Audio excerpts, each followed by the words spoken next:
M4 TV news కి స్వాగతం. నేటి ముఖ్యాంశాలు. M4 టీవీ న్యూస్ ప్రేక్షకులకు నిజాయితీగా, నిర్భయంగా ఎప్పటికప్పుడు తాజా కబుర్లు, భక్తి గీతాలు m4tvnews.com వెబ్సైట్ యాప్ లో ప్రచురితం, ప్రత్యేక ప్రసారం చేస్తుంది. వార్తలు, ప్రకటనల కోసం సంప్రదించవలసిన సెల్ ఫోన్ నెంబర్లు 9666665026 9014163335. ఓం శ్రీ గురుభ్యో నమః. అందరికీ నమస్కారం అండి. ఈరోజు మనం తులసి చరిత్ర 35వ భాగం తులసి దళం. ఈ తులసి దళం యొక్క ప్రాముఖ్యత గురించి తెలుసుకున్నాం. ముందుగా గణేశుడి ప్రార్థన.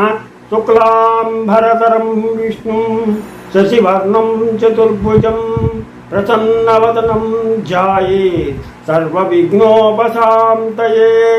గురు బ్రహ్మ గురుర్విష్ణు గురుర్దేవో మహేశ్వరః గురు సాక్షాత్ పరబ్రహ్మ తస్మై శ్రీ గురవే నమః.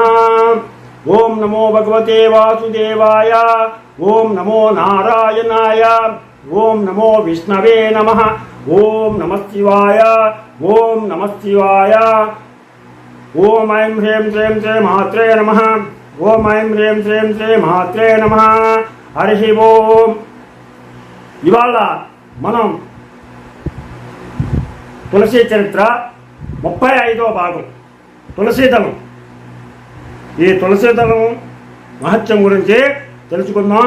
ఈ తులసీదళం కూడా లేకుండా చేసేటువంటి అర్చన కానీ పూజ కానీ అర్చన కాదు.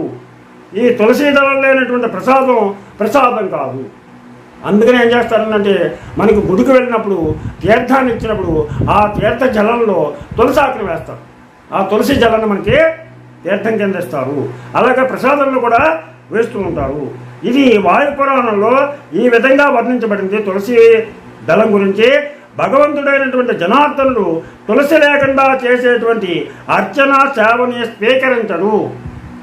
ఈ తులసి లేకుండా చేసేటువంటి సేవని ఆయన స్వీకరించడు. ఒకవేళ తులసి దళం లేకుండా ఉంటే తులసి కాష్టాన్ని అంటే ఎండిన కొమ్మని స్పర్శించి భగవంతుడికి పూజ చేయాలి. ఒకవేళ తులసి దళం దొరకలేదండి అనుకున్నారనుకోండి, తులసి ఎండిపోయినటువంటి కొమ్మని ఒక్కసారి ముట్టుకుని దాంతో పూజ చేయాలి.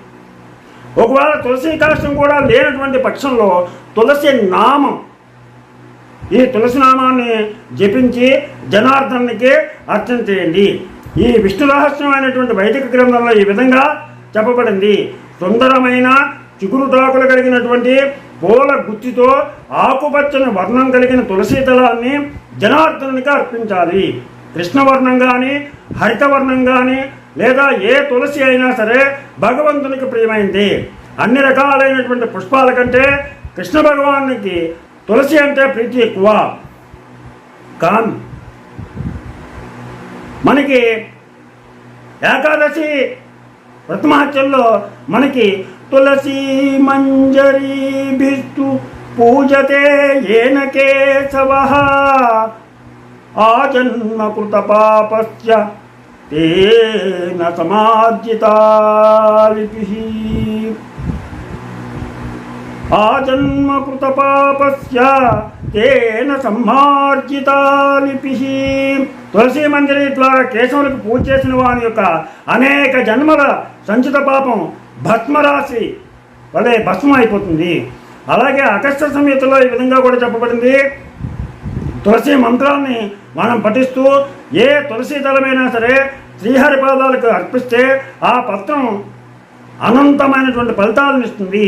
అలాగే పద్మపురాణంలో కూడా చెప్పబడింది, ఈ తులసి మందిర ద్వారా జనార్దను పూజించేవారు మరల తల్లి గర్భంలోకి వెళ్ళవలసినటువంటి అవసరం లేదు, పునర్జన్మ లేదు అని తెలియజేయబడుతుంది. అలాగే హరిభక్తి శుభోదయంలో యమధర్మరాజు బ్రాహ్మణులకి ఇలా చెప్తాడు, ధార్మికుడైనా లేదా అధార్మికుడైనా సరే తులసి దళంతో కేశవుని పూజిస్తే అతను నేను స్పర్శించను, అతను నేను ముట్టుకోను. తులసి దళం ఉంటే కనుక నేను వారిని పాపం చేసినా సరే ముట్టుకోను అని చెప్పేసి యమధర్మరాజు స్వయంగా చెప్పాడు. అంతేకాక అతన్ని స్వయంగా విష్ణు తీర్థంగా తీసుకుని పోగలిగేటువంటి యోగ్యతను కలగజేస్తాను అని చెప్పేసి చెప్పాడు. అలాగే తులసి దళంతో విష్ణు భగవానుడు కాకుండా అన్య దేవతలను పూజించిన వారు గోహత్య, బ్రహ్మహత్య, గురుపత్నితో సంగమం చేసిన వారితో సమానమైనటువంటి పాపులు అవుతారు. ఇది తులసి చరిత్ర 35వ భాగం. రేపు 36వ భాగం గురించి తెలుసుకుందాం. మీకు నా ఛానల్ కనుక నచ్చితే సబ్స్క్రైబ్ చేయండి, అలాగే లైక్ చేయమని కోరుతూ రాబాట వెంకట ప్రభాకర్.